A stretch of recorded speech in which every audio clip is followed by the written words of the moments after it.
king named Raja Harishchandra, who never lied and always kept his promise.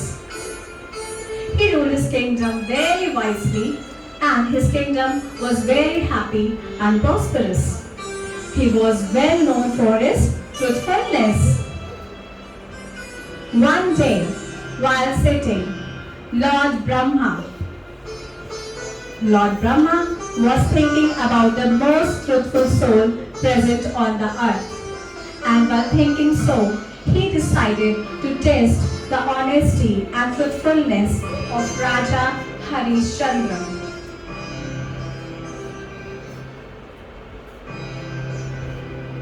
Once, Raja Harishchandra was in the forest and was hunting.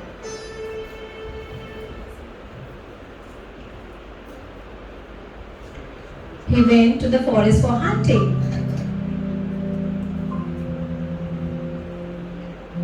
And while hunting, he suddenly heard a loud cry of a woman.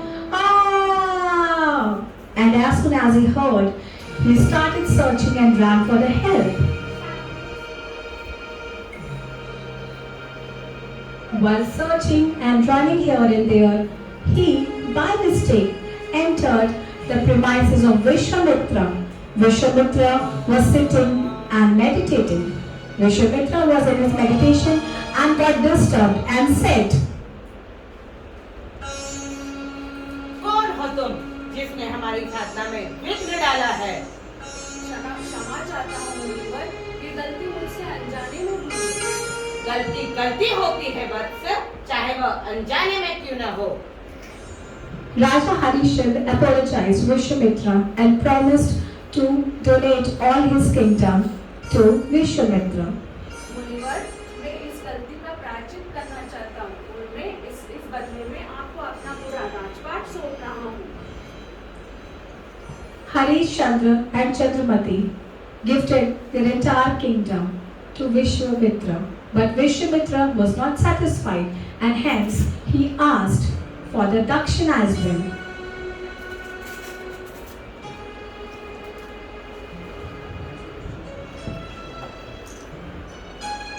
To complete the act, he said dakshina was mandatory. तुम्हारा यह दान तभी पूर्ण होगा जब तुम हमें कुछ दक्षिणा दोगे। लाओ, हमें हमारी दक्षिणा चाहिए। मुनिवर, हमारे पास अभी देने के लिए कुछ धन नहीं है। हमें 1 माह का समय दीजिए ताकि हम आपकी दक्षिणा लौटा सकें। Poor Harishchandra didn't have anything to give, so he asked for the period of 1 month to pay the dakshina to Vishwamitra. A man, true to his words, moved to Kashi along with his wife Chandramati and son Rohit Sharma. They went Kashi to work hard and earn some money in order to pay the dakshina of Vishwamitra. In Kashi, they all three worked really hard. They worked day and night so that they can earn some money to pay the dakshina of sage Vishwamitra. The period of 1 month was about to get over, but they all couldn't earn anything. So Chandramati requested Harishchandra to sell her to a Samant. In ancient times, the wealthy people used to keep poor people as their slave. As Chandramati was about to leave, her son Rohit Sharma began to cry. Seeing this, Harishchandra sent Rohit Sharma also with Chandramati. Samant took Chandramati and Rohit Sharma to his home for his work. Looking at the penny, Harishchandra was so disappointed because the money he received was also not enough to pay the dakshina of Vishwamitra. So now he was puzzled and he started thinking what to do. He then decided to sell himself also to Chandala. Chandala was working at the cremation ground. हे बंधु, मुझे धन की अति आवश्यकता है। इस दुर्बल को अपने पास कुछ काम दे दीजिए। मैं जीवन भर आपका आभारी रहूंगा।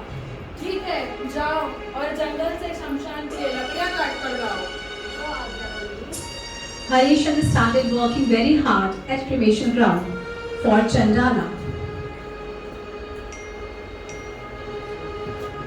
He used to cut the woods in the forest for the cremation ground. Here, Chandramati and Rohit Shava were working hard at Saman's place. One day, while Rohit Shava was in the garden plucking flowers, a snake bit him and Rohit Shava died. पुत्र, ये तुम्हें क्या हो गया? Chandramati cried for help and ran towards her son, पुत्र, उठो। but Rohit Shava was already died. पुत्र, उठो। ये क्या हो गया तुम्हें? पुत्र, उठो। Poor Chandramati couldn't do anything and she lifted her son's body and moved towards the cremation ground.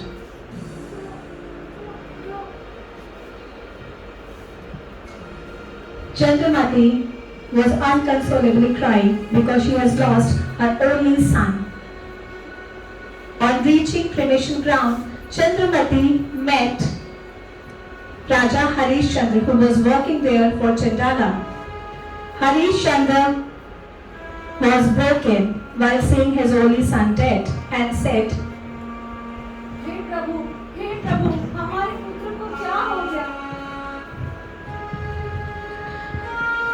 Harishchandra was duty bound and hence asked for a tax from Chandramati to cremate their son. Chandramati तुम्हें हमें इसकी अंतिम यात्रा अंतिम संस्कार के लिए तुम्हें कुछ धनराशि जमा करनी है। प्रभु, मेरे पास आपको देने के लिए कुछ भी नहीं है। चंद्रमती, मैं अपने कर्तव्य से बधित हूँ। तुम्हें यहाँ धनराशि दिए बगैर मैं इसका अंतिम संस्कार नहीं कर सकता। प्रभु, मेरे पास आपको देने के लिए सिर्फ यह वस्त्र है। कृपया आप इसे स्वीकार करें। Chandramati was a devoted wife, hence she paid a piece of cloth as a tax to Harishchandra for cremating their son. But at the same time, they both decided that now their life is meaningless and they both will cremate themselves along with their son on the same pyre. Chandramati, अभी हमारे जीने का कोई उद्देश्य नहीं है। हम भी इसके अग्नि में अपने आप को त्याग देते हैं। जी प्रभु, आप सही कह रहे हैं।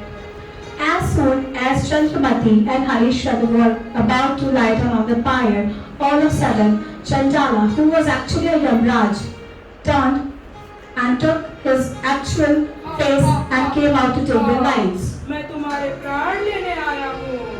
But as Yamraj was about to take their lives, Lord Brahma appeared and said, रुको पुत्र, यह तुम्हारी परीक्षा थी और तुम अपने परीक्षा में सफल हो। मैं तुम दोनों से बहुत प्रसन्न हूँ और तुम दोनों को स्वर्ग प्राप्ति का वरदान देता हूँ और तुम्हारे पुत्र रोहित शवा को जीवन दान देता हूँ। Lord Brahma was pleased to see the honesty of Raja Harishchandra and hence he granted the gift of life to Rohit Shava and granted heaven to Harishchandra and Chandramati. But Harishchandra was not satisfied. Harishchandra said, प्रभु, स्वर्ग के अंदर की प्राप्ति तो अपने कर्मों पे निर्भर होती है। मैं चाहता हूँ ये वरदान आप मेरी प्रजा को दीजिए और उनके पाप का पश्चाताप मैं करना चाहता हूँ। तुम धन्य हो Harishchandra. Harishchandra asked heaven for his kingdom people and have said to repay for their all sins. Lord Brahma given heaven to all the Ayodhyavasi along with Harishchandra and here Vishwamitra brought Rohit Shava to Ayodhya and made him the new king of Ayodhya.